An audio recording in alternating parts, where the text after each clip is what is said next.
right, guys. Ian Anderson, Cory, Murrell, such goes disc golf. We got the Disccraft Great Lakes Open, Cory. We do, kind of known as DGLO, which is kind of a fun little acronym. But right here we got Eric Oakley staring down the drone as we check out hole 1 of our feature card, which features a couple of Discraft players, which is really cool because you don't see a ton of those. You know what I mean? Kind of touring around. Yeah. Looking at hole 1, tell us about it. It is extremely downhill, and it is a perfectly appropriate way to start the Toboggan course. Ian, the elevation is ridiculous out here. I was watching all weekend. It looks amazing. We got Big Germ on the box, busting out a big forehand. Yeah, going Destroyer there just to know you're going to finish right. Really, it's that huge sidearm, or there's a bit of a headwind, so it's a touchy mid-range turnover if you're going to go in that direction. Gotcha. I almost feel like the ante gets a little farther right, like you need it to, as opposed to a forehand hyzer. It certainly does. Now, there is danger right of the pin, though. So if you get too right, you could find yourself in that tree that Ben unfortunately has. Oh, no. We got Kevin Jones on the box here, I believe. Yeah, it's he's got a good sidearm, good backhand. It's like he's just like a classically well-rounded player. Yeah, throws very far as well. That looked pretty good. And we got a lefty on the card, Austin Turner.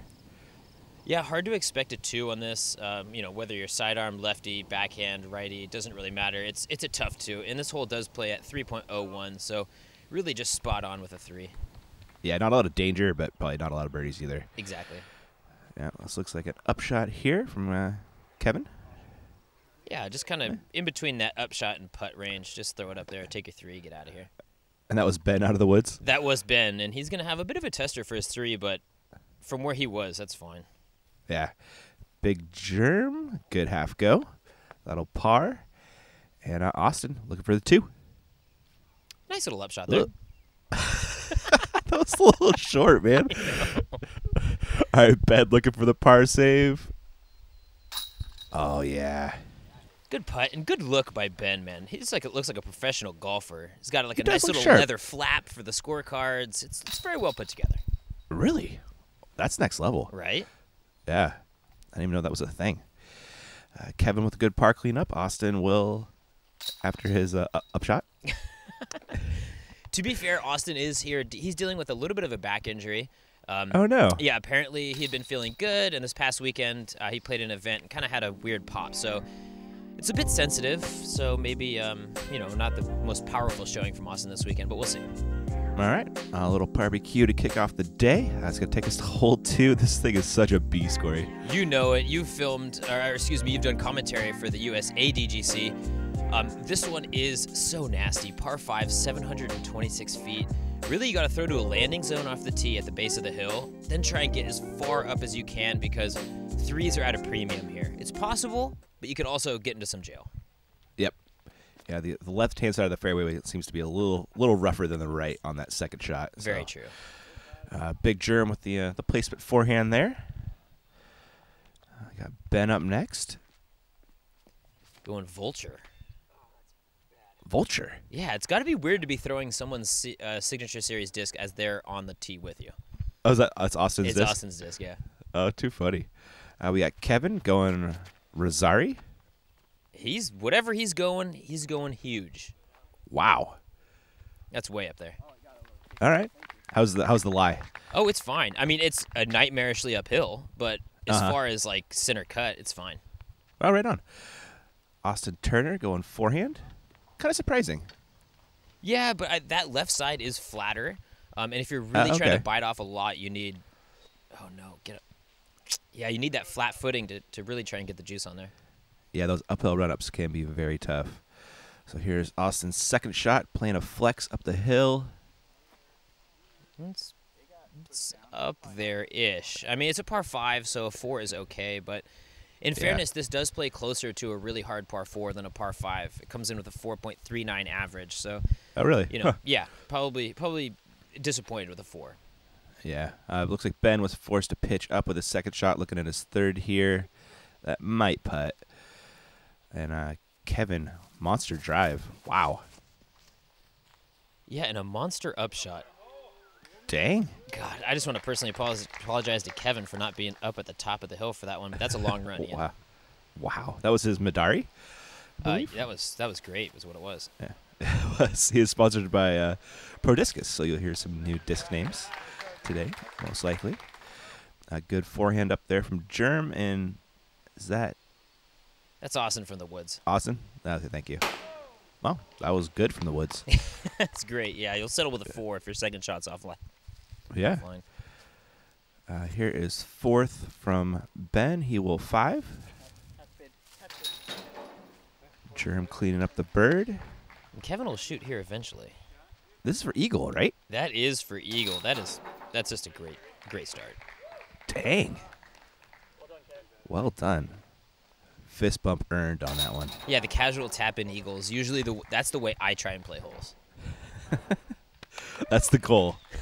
don't often succeed in that regard. There is that ridiculous eagle for Kevin. Ben losing a couple strokes there with that par. You got to birdie that one. I feel like. You absolutely do. We see Zach and Eric here really taking their time on the toboggan slopes. Hole 3 though, par 4, 915 feet. It feels like the signature hole, or at least the signature tee shot out here. You're throwing right down this tunnely toboggan slope, really getting as far out as you can up to this like secondary plateau where the pin is. So usually it's a downhill off the tee with a slight uphill approach. Interesting. We'll see what they can do for us. Kevin taking the box after that eagle, throwing the Rosari. I'm sure I'm butchering the pronunciation of that, but that's kind of what it sounds like. Yeah, and that's going to glide all the way down to that right side. That's huge. Wow. You know, as long as you're on the fairway and up towards that little puff of grass, that's doing work. All right, Germ with a good-looking forehand. A little too turned, but it's okay. You're okay over there. Exactly. I was just going to say a little too good, but he's fine. Here's Austin taking his time. Did you go get a snack? He did. Now, we did have a card backup, but turns out they wanted 2 cards to drive at the same time and then have the front card play out. Austin thought we were joking, so he went to go get a snack, and we sat there and waited. That is really weird, dude. Austin does not like that shot. No, but similar to Germ, he is at least going to be over on that other fairway with a fair run-up. Yeah, it is a clean look. Ben smashing a hyzer flip to turnover. Stays clean? It stayed clean until the very end. It just found some bushes. You'll see his lie here in a sec. Okay. Looking at Germ's second shot, throwing a mean flex here. Yeah, cranking that destroyer over. He had a rough footing on the side of that hill. Kind of caught in between fairways there. Gotcha. Looks like that's going to be a par for Germ, unless he makes a long one. And this is Ben from the woods. This is a cool shot. I know, right? Just buzzing through the woods, too. So clean. Dang. Wow, Ben. Yeah, very dang. Beautiful. Austin Turner off from Germland. Yeah, but I'll take Austin Land over Germland currently. Yeah, definitely closer. And looks like a better footing as well. Got to be an outside the circle look for his bird. Let's see where Kevin ended up. Throwing the jokery. Yeah, he's real close, and that's great. A birdie on here it just feels good. This hole did average 3.73, so it is birdieable, but we saw a lot of guys missing it. Wow, yeah, huh? If you're throwing a jokery on your second shot, you know you had a good drive. This is true. Yep, that's kind of an overstable-ish approach disc, I believe. Yeah, kind of harp, like gatory, that type of zone type of deal. Yeah. That was Austin missing a putt. That is Germ not missing his par putt, thankfully. Kevin looking for the birdie. Oh. Germ faking him out over there, dropping the disc. Kevin's got an interesting putt. He does. Very, squatty, but it's straight at it. Uses his legs, in an impressive amount. He does. Yeah, I was just going to say that. Really good use of the legs. Ben cleaning up a nice birdie there, I believe. Yeah, you don't often see throwing into the woods off the tee turning into a birdie, but Ben, that buzz shot, casual up by the basket. That was beautiful. Kevin leading the gang here with the 3 down. Everyone else is 1 down after 3 holes. It's going to take us to hole 4. Yeah, par 4, 580 feet. This is one of the shorter par 4s on the course, but there really isn't one shot to get you all the way up there. Off the tee, you're looking to crash these trees, and hopefully you're on the far side of it because there is that little bit of tunnel that you're pitching up. So, ideally you're crashing the trees, you got a little bit of a look at it, and then you just run maybe a putter or a soft mid-range into the front of that hill and kind of slide it on up to the pin. Interesting. We'll see what kind of tee shots they got for us. Kevin on the box, throwing the slidey or something like that? Slidey. Yeah. I don't know. It sounds Eastern European, though. It does. It looks good, though. The slidey Divock over here. That guy was awesome. I know. Ben, is he going to miss his tree? Yeah, filters through enough. He's going to be under those trees. It's a coin flip whether you're going to have a clean look or not. God, what is the pure shot here, Corey? The pure shot is pretty much what Kevin did. If you can throw it out and around those trees and kind of spike it in. That was unbelievably pure. If you have that big 440-foot flex turnover. The germ does? Yeah, that's nice. Yeah. It's a short list of people who have that shot. Austin, is he pinched back there? Yeah, he's going to be in the woods. He's got, he's got a hope and a prayer. He's not out of it, but it's not ideal. Ben busting out another beautiful upshot. Come on, Ben. He's just dialed with those buzzes this morning. That was his buzz again, wasn't it? Yeah. Wow. Austin trying to make it work from the woods, but he's going to end up back where he started. Yeah, maybe circle two's edge, but you're right, in the woods still. Yep. Oh, wow. Kevin with a beautiful drive. Yeah, hard to draw up a better spot than that. You were asking where the pier line is. Like that's it. Yeah, it was. Toss that wizard up there, and Germ going to go forehand again. Man. His touch turnovers are so pretty. Yeah, I believe he's throwing that MD2 for those little short sidearms. Yeah, really flies really nice for him. Don't see a ton of MD2 throwers. No, I know, which is kind of cool. I dig the kind of off-brand, like off-meta discs. I really like it. Yeah. It's kind of a Barsby move. For sure, absolutely. Germ cleans up the nice birdie after Austin pitched out for his par. Ben will drop in his birdie as well. I love that these Discraft guys, they're all marking their discs with like mini buzzes. That's a mini nuke, I think, that Ben's marking with. It's my style, man. I love it. That's my son's favorite disc. Really? Yeah, he loves the mini nuke, man. Nice. He hucks that thing. Kevin cleans up the birdie as well, and Austin will come along for a stroke loss to the card here with that par. Yeah, unfortunate stuff, but when you find the woods off the tee, these other three guys just had such clean tee shots. This course kind of reminds me of Milo a little bit, where it's got kind of natural OB. Sure, that's what a lot of people were saying kind of as we were coming up here.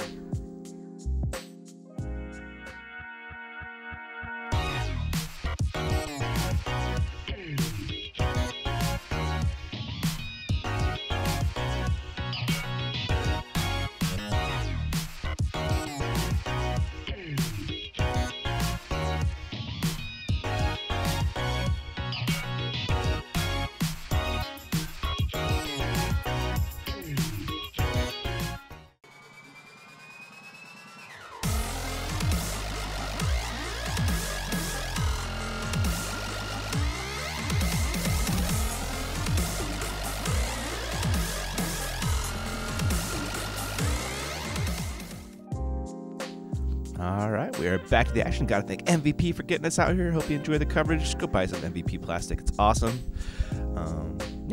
Yeah, especially the Jeff Faze Phaser Beam Photon, which now I am down to my absolute last sidearm disc, but I'll tell you what, I should not have saved it for last. That thing crushes.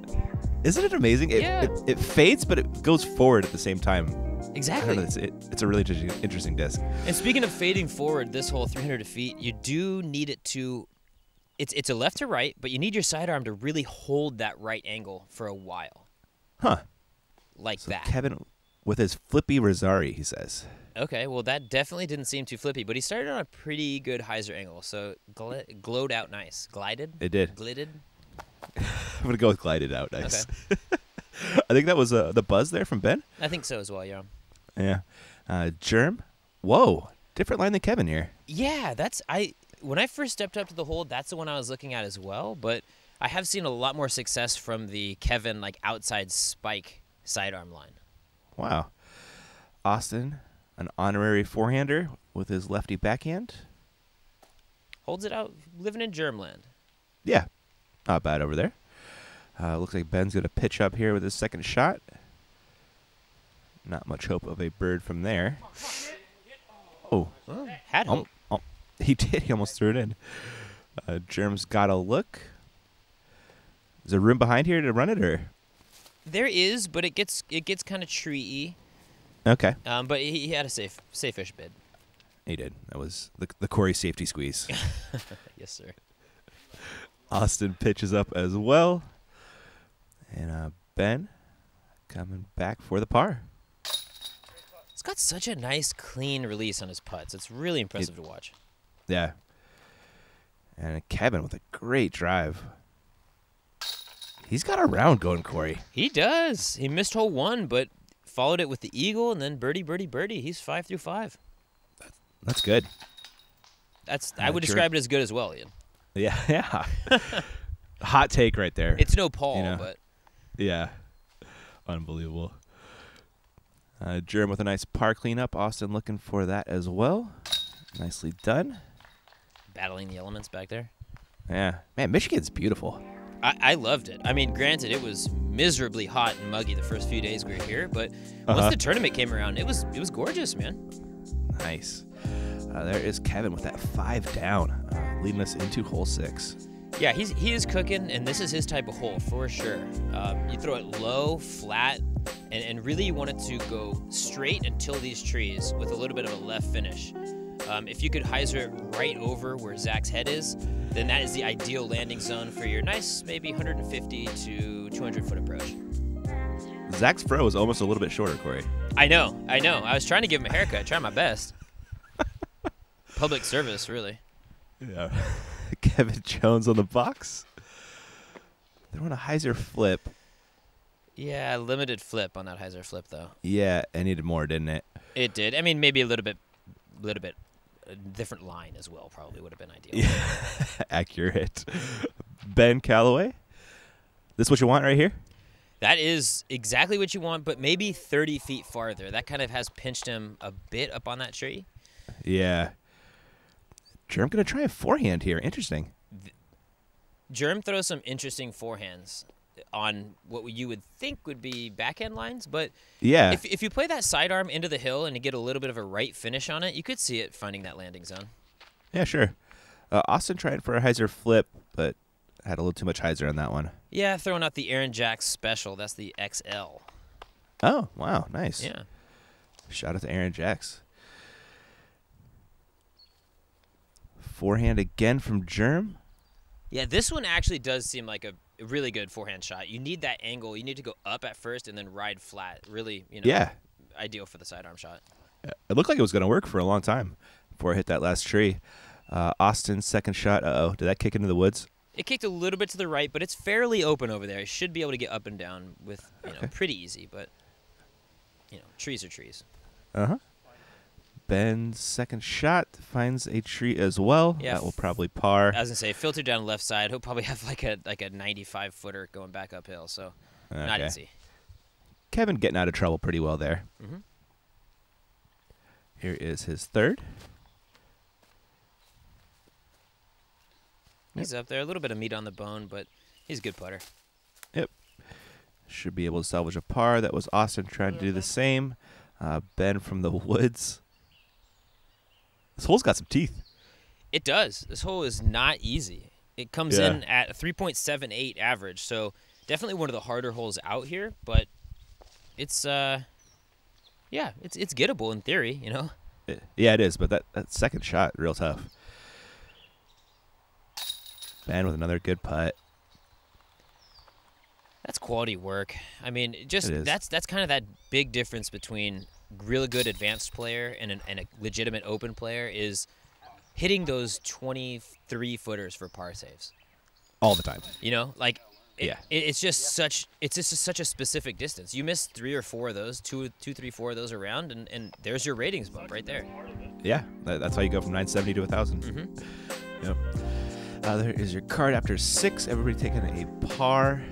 And another thing we can make your 23-footers is you can start running your 40-footers all the time. I exactly agree. I think that there's no way to be like 85% from that range. Like, you're either 40% because you're scared to run it, or you actually think you can run it, and it jumps up way higher than that. You know? Hole 7, interesting shape on this one. Yeah, very much so. At 483 feet, not really your typical par 4 distance, but it's pretty... There is no one shot to get there. Again, similar to hole 4. Like, it's a placement shot off the tee, and then an uphill turnover mid-range, or putter, depending on how close you get, once you get out of this mouth here. Yeah, sure. Looked like a good shot from Kevin. Pretty good placement shot. Oh, yeah. I mean, that's right where you want to be. If you can have some steam still going forward, once you reach the mouth here, then you're all right. And you can see the difference in play here. Kevin rips the distance driver, whereas Ben just stands still as a buzz. Yeah, really interesting. Ooh, I like this play from Germ. I like it. I didn't have the cojones myself to throw it just because you need a late turn on it. You don't really have much room on that right side to work it out before it gets to the mouth. But Germ is so good at those hyzer flip forehands. He really is. And we just had the whole gamut there. We had righty backhand, standstill backhand, righty forehand, and lefty flick. Love it. Taste the rainbow right there of throws. And you could just see, you know, all these lies these guys are working with here. It's pretty routine 3. You're kicking yourself with a 4 here. Yeah, you really are. Yeah, as long as you don't shank the drive, you should really birdie this one. Go in. Wow. He does need another stroke to get back on pace. He got a par in that last hole, which is he does. This is like off brand at this point. It's frankly unacceptable. I would describe it as pitiful, sad, really. Germ with a great up, followed by a tap in birdie. Yeah, that's the shaved Germ. That's what you get, Germ, for running up and putting out of order. Is you get the FaceTime on the walk of shame. Love it. Ben cleans up the birdie as well. Kevin will, I'm sure, make this putt for his bird. Yeah, Germ was calling it not a hair do, but a hair don't. I was going. I went with the lack of hair do. Okay. But dealer's choice. Yep, for sure. Everybody else cleaning up. Had some nice upshots there, but thankfully not too tough. What's that whole score? That hole does score at about 3.54, so it's spot on that line to call it between a 3 and a 4, but really there's no way to it. You had 0 2s on the weekend, so it has to be a 4. Yeah, you'd have to throw it in to get that too. Hole 8. What are we doing? My vote for the silliest hole on the course, kind of reminiscent to the kitchen out at Daylaw. Oh, okay. So I really feel like if you're 975 maybe and above, it really changes the way you play your hole compared to the guys who are below. If you don't have a big sky hyzer, it is just a bear of a hole because you got to throw it down this tunnel, and you're really playing it for 3 at best. Once you get up to these big power guys, you just throw a spike hyzer over the trees and hope for the best. Okay. Kevin going with the slotty hyzer. Ben, looks like something pretty fast here. Yep, pretty fast, pretty stable. Just throw it down into the trees and hope for good sounds. Did you catch if he was a force or a nuke guy? I believe he is a force guy. Most of them are, honestly. Yeah. Looked like a good drive right there from Germ. And Austin, tough forehand here. Let's see if he can do it. Gosh, he's got a good one, though. I was going to say, yeah, looking. Oh, now, okay, that did hang out right a little bit. You wanted to cut a little earlier than that. But, yeah, I mean, it's fine. It's fine. Love it. Austin's a character, man. That's some good flair right there. Kevin running this bird. Oh, my gosh. And pretty safe green to run it. It does have that, slight uphill the whole way, so you're not going to deal with too much coming back. Yeah. Austin. Oh, he's 2 good bids right there. Neither of them finding chains, unfortunately. Ben looks like he's about 33.5 feet. Oh, good putt. Such good glide on those putts. Yeah. It's one of those things where all the efficiency, there's like not a lot of wasted movement, and it just translates into the putter going straight. Sure does. Do you use challengers? I don't know exactly, but you have to assume. I mean, most of those Discraft guys are like throwing forces, putting challengers, throwing buzz. Yep. In general. Try to be Nate Doss. Yeah, I know, right? Where's the wasp? Who Who doesn't want to be an 8-toss, though?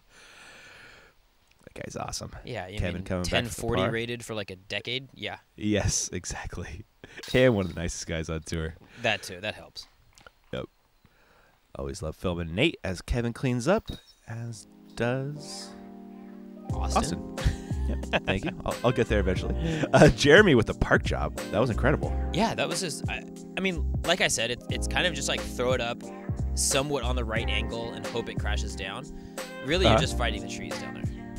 God, hole 9. This one, nobody even got close in USA DGC. Oh, no. And they moved the tee pad back a good 50 to 60 feet. Really? Oh, yeah. No, it's serious. It is so far up there. It's a huge 450-foot turnover shot that you need to keep it high because you're going straight up, but also low to get under these trees. It's such a specific line to hit. Wow. Oh, Ben? Oh, man, he almost got it. It's still not almost bad, got it, though. but he's 30 feet low, like up, like high and down, and 80 feet short. He needed another, 125 feet of power there. Yeah.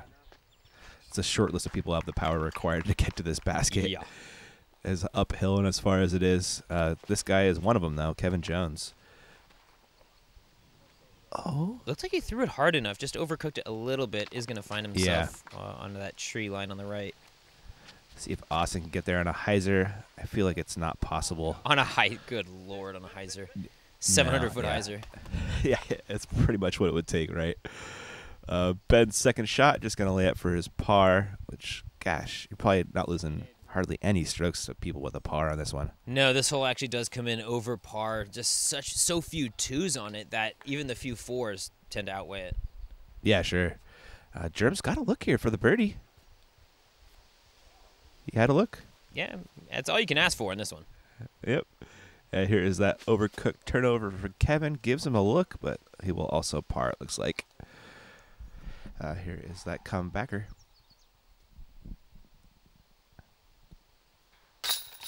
Solid. Man, he's got his routine. He knows his form. It's just so consistent, despite it being kind of a little, off, I don't know, out of the norm, Yeah. It's definitely not your normal putting form, but it has all the required elements, a lot of leg use, straight at it.